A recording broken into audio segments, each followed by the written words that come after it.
Hello. It is the 14th of July. And what day? It's Thursday. And this is my latest Simon Says Sci-Fi for the fantastic show, The Legend of the Traveling TARDIS. And my question today is the answer prevention?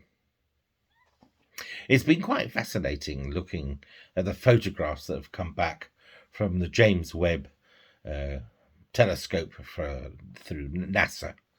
Absolutely glorious and brilliant pictures where it highlights the vastness as well as the beauty of space.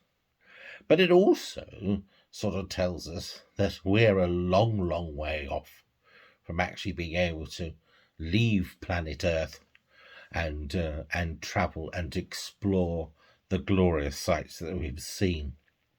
So it's about time we have to pull our finger out, because on the other side of the coin, we've got lots of people talking about global warming, the planet's going to be destroyed, and we're going to have to leave the planet if we are going to survive. And of course, at the moment, things are running too late. So there isn't the time to develop space travel if we are going to implode within the next 10, 20 or even 50 years. Politically, things are focused on getting ourselves out of the quagmire of the pandemic. So there isn't the money to sort of invest into projects that some rather dismissively call sci-fi, fantasy, and nonsense. But there are so many problems and issues, and it is overwhelming. So what is the answer? There's so much illness, pollution, and financial chaos. And so I repeat my question. Is the answer prevention?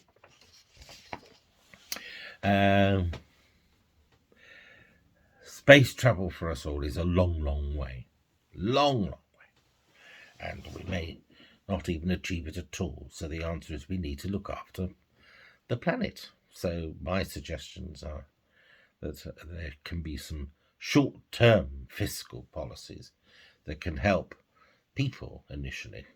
But they'll only be implemented by governments that doing so fits their political ideology. So in that case, let's think more long-term.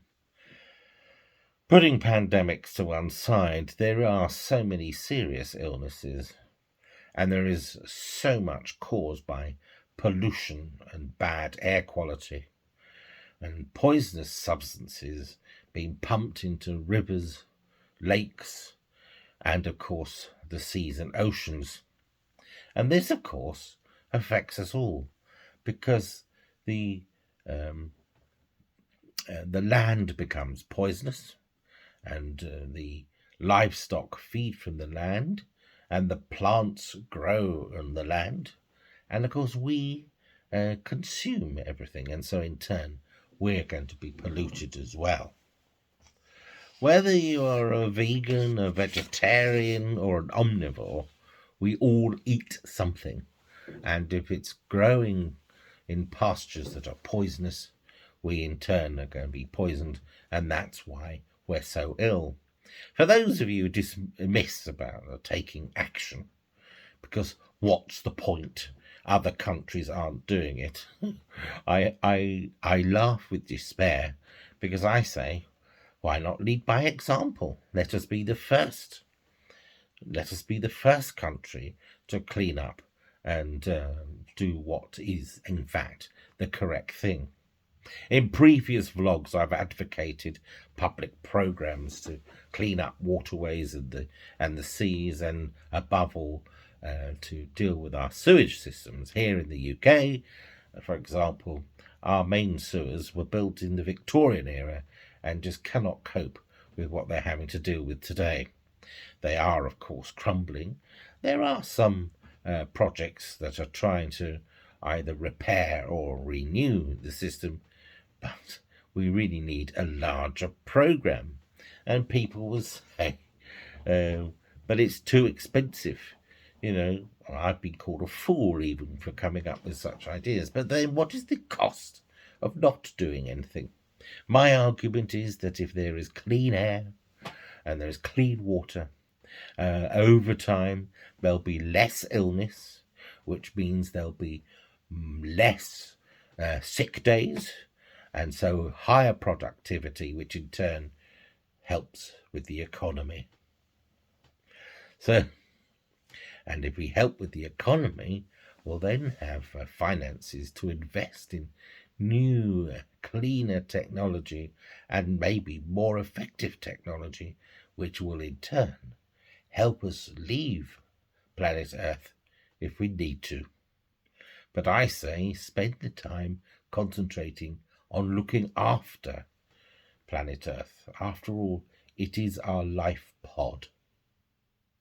Well, with that, I'll say toodle pip and don't have sleepless nights.